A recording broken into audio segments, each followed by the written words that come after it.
Dans la partie précédente de l'entretien, Jean-Claude a fait le constat de l'échec des politiques agricoles et alimentaires depuis 70 ans. L'abondance alimentaire, plutôt que d'apporter la richesse, est devenue un problème. On parlait de l'aide alimentaire, mais tu disais aussi qu'il y avait toute une partie de la population, y compris qui a plus de moyens, qui n'était pas satisfaite de cette situation-là. Comment ça se fait que les gens ne sont pas satisfaits? C'est quoi? C'est parce qu'ils peuvent quand même acheter de la bio, des circuits courts? Pourquoi Ouais. Tu vois, quand...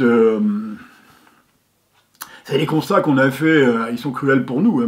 Moi, alors je ne l'ai pas précisé, parce que je ne vois plus l'intérêt de le faire. Mais là, en l'occurrence, ta question m'amène à le dire. Mais moi, je me suis installé et on a produit pendant 40 ans en respectant à minima, non, pas en respectant le cahier des charges de l'agriculture biologique, comme minima, pas à minima le cahier des charges, mais comme minima de la production. C'est-à-dire que la plupart du temps, on était sur des normes supérieures à ce que demande l'agriculture biologique dans la production, quoi. Et donc, en plus, on a quasiment vendu 90% de notre production en circuit court, en vente directe.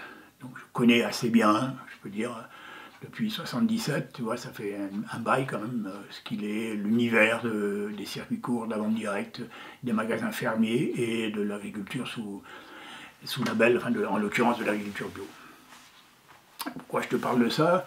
Parce que tu me disais que je perds le fil aussi à chacun son tour des questions qu'on se pose. Je te disais que les gens, ils sont pas satisfaits, mais ils peuvent acheter du bio, voilà, ils peuvent aller se fournir en circuit court. Du coup, oui, c'est la réponse habituelle. C'est ça que d'ailleurs a fait le gouvernement. Tu vois, quand on est allé voir à l'époque le FOL, quand on a commencé à se préoccuper de ces questions-là, on est allé voir le FOL en lui disant il y a un problème, certes, agro-pédologique, puisque tu veux créer de l'agroécologie pour faire face aux difficultés de la paysannerie et aux difficultés environnementales créées par le mode de production. Parce qu'on a dit destruction de la paysannerie, destruction de l'alimentation, je pense que c'est pas à toi que je vais apprendre que la destruction première, elle a été celle de l'environnement. Qu'en Bretagne, dès les années 70, on a eu des difficultés avec l'eau potable qui a été polluée par les nitrates, et puis on a découvert plus tard avec les pesticides. Donc il y a ces trois destructions, tu t'adresses au ministre, tu lui dis oui, l'agroécologie certainement pour remédier aux questions environnementales et probablement pour faire une vie meilleure aux paysans, mais tu ne peux pas laisser sur cette question de l'aide alimentaire de côté, tu ne peux pas laisser cette question de la pauvreté alimentaire et de l'insatisfaction alimentaire de côté. Il a dit mais il n'y a pas d'insatisfaction alimentaire. Tout le monde trouve son compte.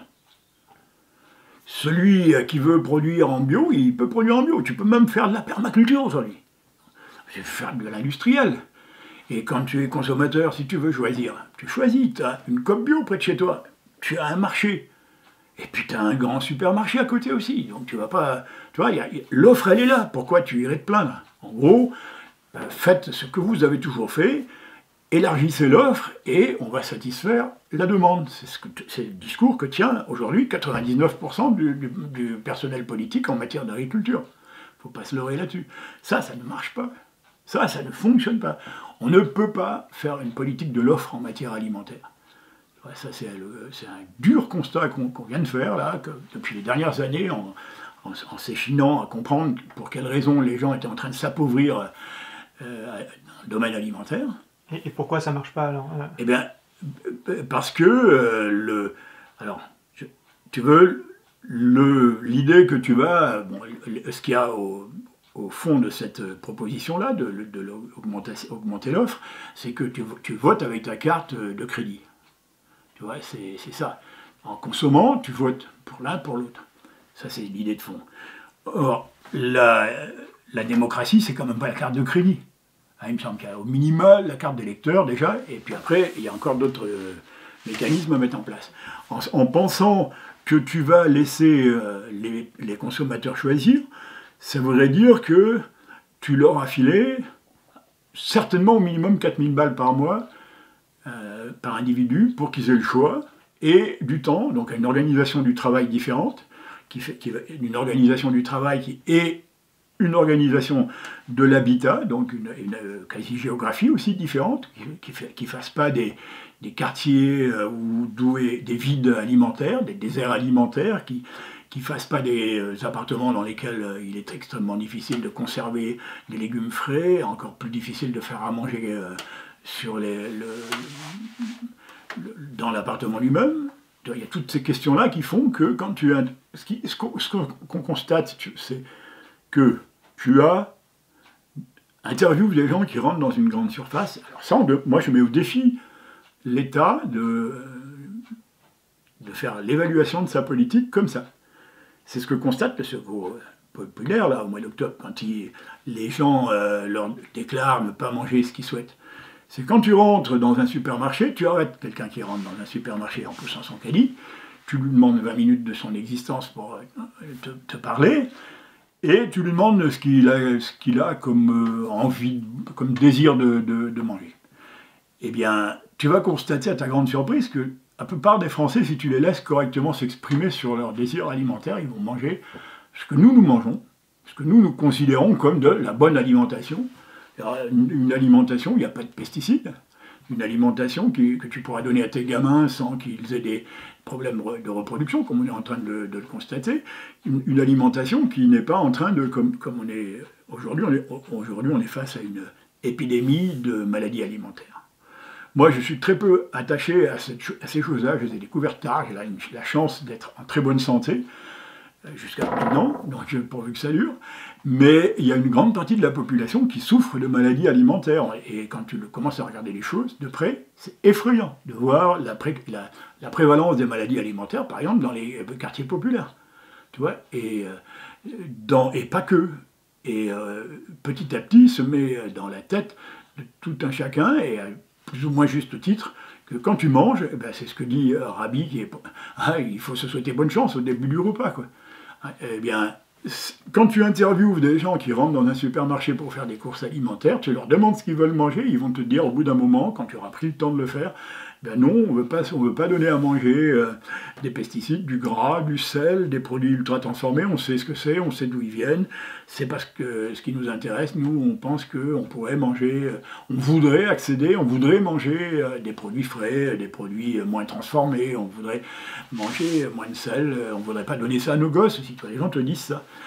Et je suis persuadé en plus, pour l'avoir vraiment entendu, que si tu poses la question du moyen de production, là, beaucoup de personnes, sinon la totalité, te diront « Ah bah oui, ce serait pas mal s'il pouvait y avoir des gens qui travaillent, que je connaisse, qui me fournissent ma nourriture. » Ça, c'est le privilège de 10% de la population aujourd'hui. Ceux que nous nourrissons, ils sont dans cette... Ils veulent ça, et bien, 95% de la population veut ça.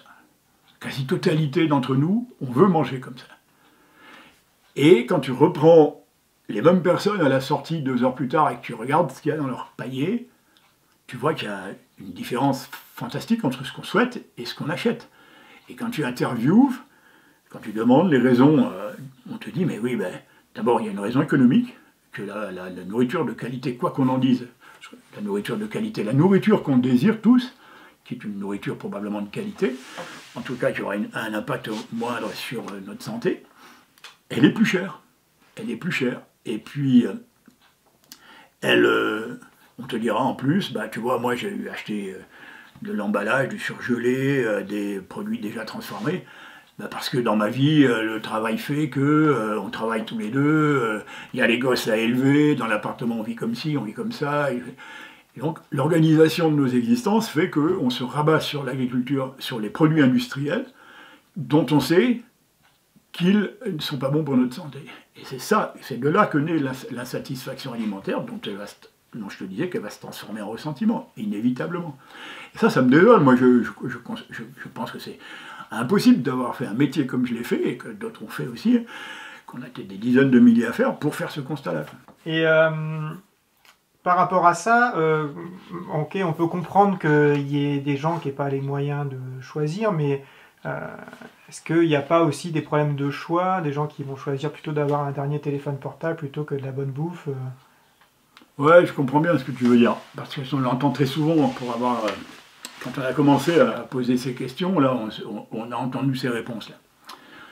Et on a perdu de vue, en fait, tous, on a perdu de vue que cette politique industrielle mise en place dans les années 60, 62, là, elle a été faite pour réduire au maximum le prix de l'alimentation dans les budgets français. Ça, c'était un des objectifs. Il faut que l'alimentation ne coûte pratiquement plus rien aux Français pour qu'ils puissent consacrer l'ensemble ou quasi la totalité de leur budget aux autres dépenses. Et l'industrie du bâtiment a beaucoup profité de ça. Et puis, plus récemment, toutes les industries autour du numérique, quoi. Et on peut dire que l'agriculture est devenue, je ne sais pas comment dire, comment je pourrais le dire, mais c'est mise au service de ces industries-là. C'est parce que les paysans sont méprisés et souffrent profondément économiquement, et puis plus que économiquement, que les autres industries foisonnent. Et que la consommation, par exemple, puisque tu faisais allusion à ça, au téléphone et aux grands écrans et aux téléphones portables et tout ça, eh bien aujourd'hui, c'est ce qu'on souhaitait faire, c'est ce qu'on souhaitait pousser, avoir en avant. Et aujourd'hui, elle touche toutes les classes. Et tu trouves des gens qui sont en domicile fixe dans la région parisienne et qui ont des téléphones portables. Et tu pourrais, évidemment que tu pourrais le dire, et que tu le dis, mais que beaucoup le disent, mais au lieu d'acheter un téléphone portable à 300 balles, ils devraient s'acheter à bouffer. Mais aujourd'hui, il est plus facile de vivre sans nourriture parce qu'on va te la donner que sans téléphone portable, parce que si tu es sans téléphone portable, tu ne vas pas trouver un refuge le soir, c'est pas possible. Et même si tu as un logement, tu ne vas pas pouvoir te soigner, tu ne vas pas pouvoir trouver du taf si tu dépends, si tu es au chômage, etc., etc. Et les gamins dans les cours d'école, aujourd'hui, on voit très bien qu'on ait énorme difficulté à leur dire « Mais attends, tu ne vas pas avoir un téléphone portable à 15 ans. » Et à 15 ans, ils l'ont déjà d'ailleurs. Et, tu vois, et on est en train de critiquer. Moi, je pense que c'est quasiment du mépris de classe quoi, qu'on dit quand on dit ça. On est dans une société où tu ne peux pas vivre sans ces outils-là, sont les nouvelles technologies, on fait tout pour qu'il en soit ainsi, et pour qu'il en soit ainsi, on a tout fait pour que l'alimentation et l'agriculture pour la produire soit ce qui coûte le moins cher, avec les conséquences dont on a parlé tout à l'heure, environnementales, sociales, économiques et sanitaires. Et maintenant, tout d'un coup, on vient dire aux personnes, là, mais attendez, laissez tomber vos téléphones, achetez à bouffer, quoi. Là, si tu fais ça, là c'est vraiment du ressentiment multiplié par 2 que tu vas obtenir quand tu t'adresses comme ça aux gens en disant « Mais putain, achète de la bio et puis laisse tomber ton téléphone. » Là, tu vois, il faut pas, c'est tout simplement pas possible, ça fonctionne pas de parler comme ça. Ça ne peut pas marcher. Là, tu es dans une politique de l'offre. Là, encore une fois, moi, je suis bien, On donne des cours de cuisine Ah oui, on donne des cours de cuisine, mais à qui? À des gens qui savent pas cuisiner. Tu vois, c'est quand même incroyable d'en arriver là, quoi. On s'occupe des pauvres, quoi.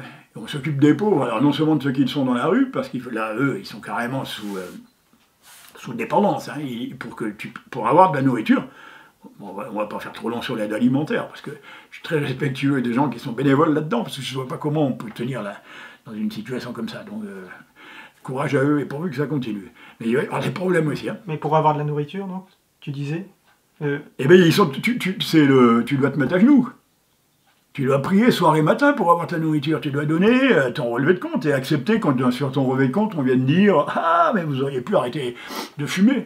Vous auriez eu un peu plus de revenus pour acheter de la nourriture. Ah, vous êtes sûr que vous avez dépensé beaucoup d'essence le mois dernier quand tu as la chance d'avoir une voiture, etc. » Enfin, tu es sous le regard critique en permanence de bénévoles, de travailleurs sociaux et de bénévoles. Enfin, tu vois, tout ce qui relève de la violence alimentaire, nous l'a découvert. Moi, je ne vais pas en faire des tonnes là-dessus.